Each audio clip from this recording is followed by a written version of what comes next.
So let's talk about the ways that streams erode and transport material. So there is some erosion that occurs right in the stream channel. So the stream channel here would be the part that's shown with the water in it. And sometimes the water is higher, and this would actually be part of the stream channel too, these solid outcrops of rocks along the edge here. And then the stream valley would be the side here where we see the vegetation. So this is going up in this direction here, but the channel is the area where the river often flows. But because the bottom of the channel is exposed here, because the river is a little bit lower, we're able to see what the bottom of this channel would look like in this area here where we have an outcrop of rocks. And you might notice these low holes here that you may have seen yourself in some streams. And these are called potholes. So this is an area where the stream is actively eroding at the bottom of its own channel. And we get these erosional features that are called potholes. And the way that they form is not by the water itself, but the water is carrying little pebbles and sands and pieces of rock. And of course it's swirling around because it's flowing with a turbulent flow. And that's pretty apparent here, right? This is not a laminar flow, it's a turbulent flow.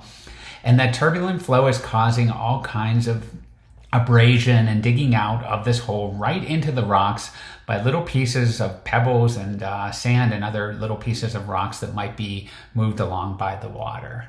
So this is one example where we can actually get erosion right in the channel, at the bottom of the channel of the stream.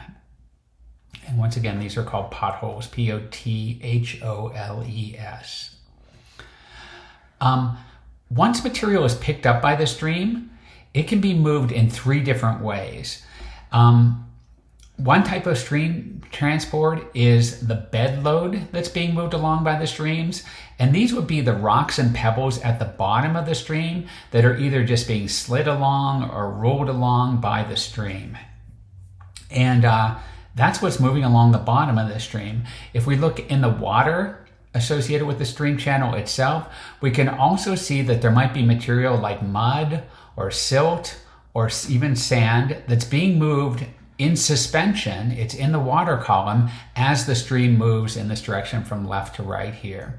This would be things that we can see. These would be things that if we got a bucket of this water, all that stuff would settle to the bottom of it as the velocity went to zero in the bucket. And so this is all the physical material being moved along in the column of water of the stream. In the stream water also, we can have dissolved load. And this would be things that dissolve in water. For example, salt would be a good example of this. So if sodium and chloride dissolve in the water, we would have those ions in the water also being transported along by the stream. But this dissolved load would not be visible. If we wanted to see that load, we would have to take that bucket of water, pour it into a pan until all the water evaporates away.